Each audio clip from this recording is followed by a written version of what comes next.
Does the rainmaker know how much money you need to make? Are they committed to helping you achieve that? And guess what the answers to all of those are?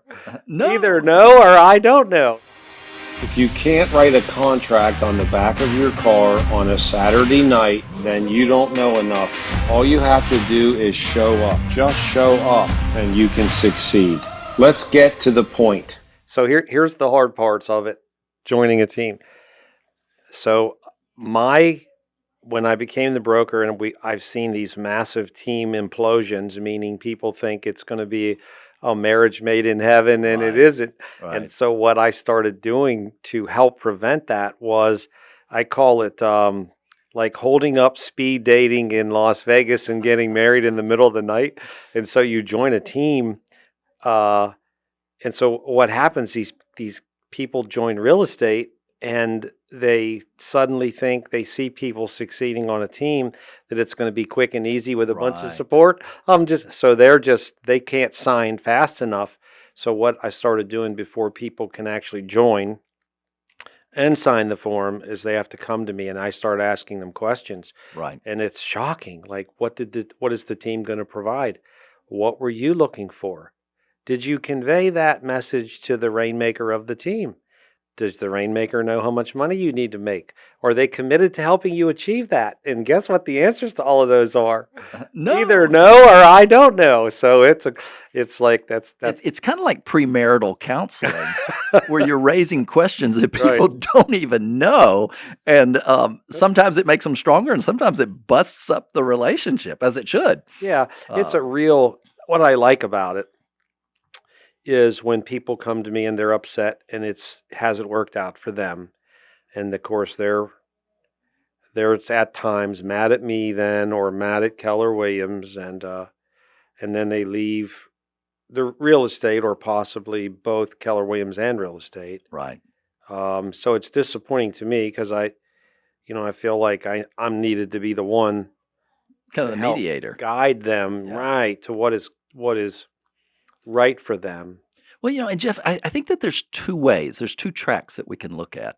One is, let's talk about a team and hiring a person from the rainmaker standpoint, Mm-hmm. and joining a team from an agent standpoint, because those two, if they work together synergistically, they're Right. beautiful. Yeah. If those two things don't come together, it's really a disaster. And here's the thing: I have a love-hate relationship with teams. Mm-hmm. Here's what I love: I launched my career as a buyer agent on a team. Yeah. It was great. It was very, very helpful. Mm-hmm. I have run a team, Mm-hmm. okay, and love that process. Right. And the hate part is I've seen it done poorly, and people's lives, careers, opportunities just get derailed if not done well. So it's one of those things that I think you have to enter into it very with your eyes wide open with those conversations. But let's talk first about, as a team leader, as a rainmaker, as we like to call it, what's the reason? What's the real purpose of bringing an agent onto your team? And that's the answer to that's different to each person, Mhm. unfortunately. And so, done incorrectly, I have buyer leads that I don't want to address, and I need someone to take them off of my plate, right? Right. Or it may be, ultimately it boils down to leverage. Okay, if I've reached and built my team to a point where I am redlining my abilities, if we're thinking about a manual transmission and it's time to shift, I need leverage. Right. And I think the mistake that I see for some rainmakers is they will bring in somebody that's not leverage. They're a buyer agent instead of a buyer specialist. And now they have somebody that they're giving up 50% of their income to, that they still have to babysit, train, equip, who's not a specialist, Mm-hmm. and they still have the job, and they're giving up 50%, and it rarely works well.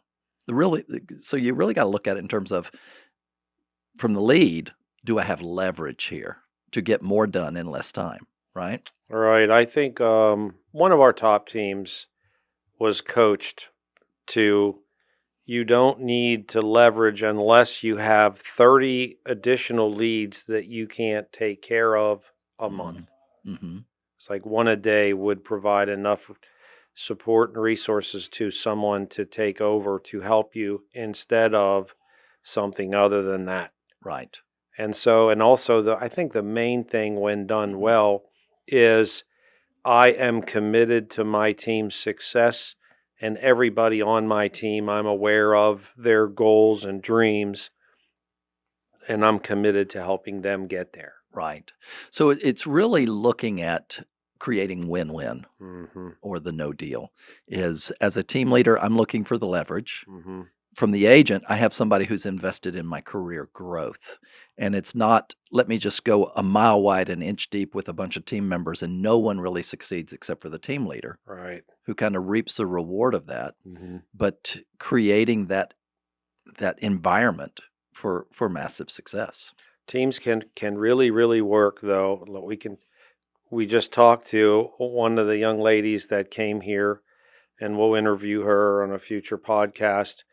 But she came here, 21-year-old Mm-hmm. young lady, from California, interviewed, got on one of our best teams, and she's now exceeding $700,000, I think, in gross income. Not bad. In her fifth year on the team. She's buying rental properties and owns her own home, and just had a baby. Yep. So I mean, she is quite a story on how to create wealth through real estate while being on a team and achieving massive goals. Well, and I think here's the key. When you look at this agent in particular, Mm-hmm. She was looking for a better button, not an easy button, because she is a workhorse. Right. She is diligent. She has a strong work ethic. She puts in the time. Mm-hmm. And so she got a better button, so to speak. I think the mistake, or some people think teams are an easy button. Mm-hmm. I won't have to work.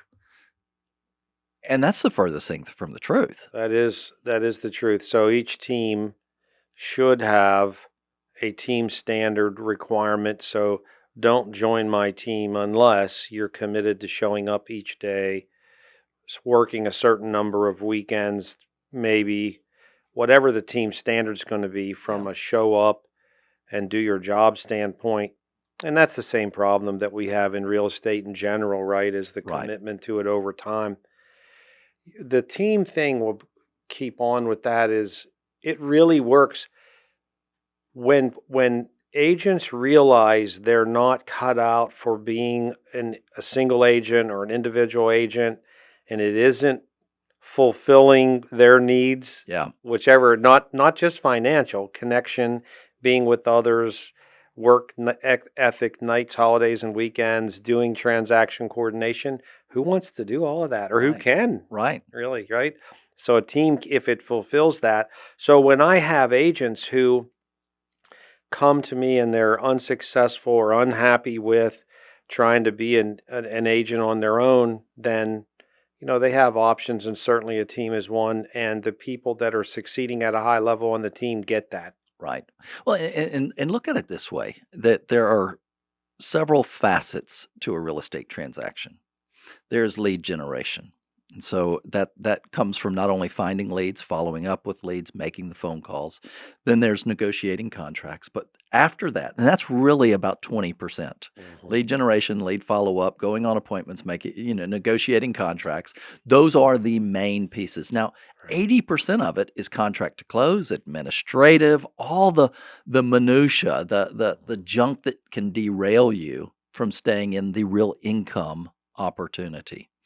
And so I think that some people, they get into real estate and their sweet spot is that of lead generation, talking to people, going on appointments, winning over those contracts, but everything else sucks the life out of them. And if they're not a builder, they thrive very well if they're team-oriented and they can let up the control of the 80% of the busy work. By joining a team and leveraging back that team to say, I get to stay in my sweet spot.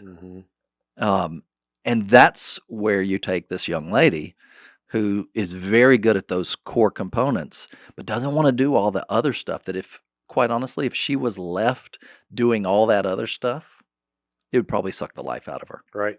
You'd never have that success. Probably not. And so just a couple things. So our highest income person this year on a team is over 750,000 GCI, most ever. And so dispel the rumor that, you can't make a lot of money on a team, or you think you're giving up so much. Right. When you get on one, you can still achieve amazing results that you would probably never achieve you're on your own. And in this particular case, that agent failed as an individual agent. Yeah. Realized it, got on a team, and it's just been a miracle for her. And let's talk about what you're giving up. The agent that's not right for a team is focused on the splits. I'm giving up the split. Yeah. The agent that's right for a team is the one that says, I'm giving up all the busy work to do the business work, to make the business work. And so that person is able to say, oh yeah, I'm giving up a lot. 80% of the stuff that's really $20 an hour work. So I can stay in the $500, $800 an hour work. Are they giving up really anything? The headache? No. Yeah, they're going to be able to have a life and make all the money they can think of, I guess. Yeah. That's going to fit in with their needs. Jeff, I had a team member when I was running a team. I had a young man, super sharp, good looking, great with scripts, really was good at that lead generation, having conversations, negotiating contracts, very, very good about that. Everything else he stunk at, okay? I called him Mr. Roller Coaster because emotionally he was all over the place, and he needed that team support. And I put him through the Keller Personality Assessment. You hear it called KPA. And what I saw is his lowest score was single agent. Wow. And his highest were all in the team orientation. I said, man, you're going to thrive on a team. Wow. And so he came on a team, and sure enough, guess what? He was closing deals, and he was getting to where he was closing 5 and 6 deals a month. And then his fiance at the time said, you're giving up all this money. Yeah. Here we go. And he said, look, I'm going to go alone. I said, man, look, I'm not a dream snatcher. I don't want to take that away from you. However, you're missing the point here. And we went through the numbers, and he saw that even all the deals that he had were team related, and he had in all of these, maybe 1 or 2 that came from his own activities. And I said, I'm worried for you. But, when you have your fiance saying, hey, I want you to make more, he left the team. And here's the thing is, within 3 months, he was out of the business. Wow. And it was so sad to see because he needed that team environment, and on his own. And I could have told him that right from the KPA. So we do have a great tool to kind of gauge. It doesn't tell you everything, but it can tell you, would you be inclined to be on a team, or would it just suck the life out of you? So I guess the thing we're going to say is, if you're doing real estate right now, you're not all that successful, either financially, or you're not happy with how it's all working out, or the duties you have to do. Right. You need to come and talk to you or I, and see if you're a good fit, better fit for a team, and you can exceed. You won't hold you back financially or in any other way, right? Well, and I think that's it, is enter into a career conversation, because we're not going to say no if it would be great for you. Right. But be willing, if somebody looks and says, gosh, have you thought about these things? Those tough questions that you were raising, they might need to hear, no, don't do it. That's not your path. You just need to have more discipline. Because the team, and I had that conversation with another person. He says, I want to get on a team. Why? Well, I need somebody to manage me. I said, why would I inflict that on a team leader? Somebody that takes on a job of managing you. Right. They want specialists, not somebody that needs babysitting. On the other side of that is, I like it when I had these conversations with people, agents who were on teams, and they came to me later and said, you were right, it wasn't a good fit. Yeah. So it just kind of, I don't know, validated that we should ask the questions. And you called it premarital. Yeah. Premarital counseling. Premarital counseling. I never looked at it quite like that. Well, I mean, here's the thing, Jeff. Y'all know I spent many couple decades as a marriage and family therapist, and I Right. did premarital counseling a lot. Mhm. And I always saw my job as to raise the tough questions. And in some cases, I revealed stuff, helped them see the stuff where they said, we don't need to get married. And somebody said, did you fail? And it's like, no, we avoided a divorce down the road. Right. And here's the thing is our first promise, our mission is to create careers worth having. And that's part of leadership is to have those career conversations, to ask the tough questions, to look at it from the different angles and say, is this your best career fit? Mhm. Because there are some people, honestly, they need to be on a team, but they need to be the transaction coordinator for a team. Because their strong suit Right. is in the support roles of real estate. There are other career avenues than just seller agent, buyer agent, Mhm. things of that nature. So if we finally, I guess, if we took them through a Keller personality assessment or a KPA you talked about earlier, we could job match them based on their tendencies, right? Yeah, and I think that sometimes even you look at job match or you see job challenges Mhm. where you look and you go, okay, I do want to be the solo agent. However, this is a mismatch for me. So I either have to lean into it or I have to leverage that out. And sometimes the leverage is a team. Sometimes the leverage is you just go and hire an admin or a transaction coordinator to help you with that. Mhm. There are conversations around that. And the thing that I would say is our job in leadership is not to lead up our teams or fill up our teams, Right. but it's to lead each agent in great, powerful career conversations to find that right career path. Yeah, teams can work. There are several other options, and we can investigate all of them, right? Yeah. So just kind of summarizing everything, teams are great. Yep. Just like marriages are great, but they can also be disastrous. Yeah, And you don't want to date a week and get married. that's right. You need to have some thought in that. You need to have some conversations around that and explore it from a business standpoint. And if you're a team leader or you're looking to build a team, is have I put together the infrastructure to support people where they can grow and achieve great things? And if I'm a possible team member, am I going on to a team that will support me in such a way to flourish? And when those two come together, it's magic. Yeah, do not sign a contract really with a team because they are binding Yeah. in the state of Florida. So if you sign a contract with a team, you are agreeing to comply with whatever that says. So I would not sign that contract without talking to me first Yeah. or you. Yeah. So, hey, so the topic of teams, let's just kind of put a stamp there of it is possibly one of those great paths for you, but explore it. Have Good. dialogue around it. Right. Check it out with us first to make sure it's the right fit for you. Yeah. And do not sign a contract ever Until. until you know what's going on with that. That's right.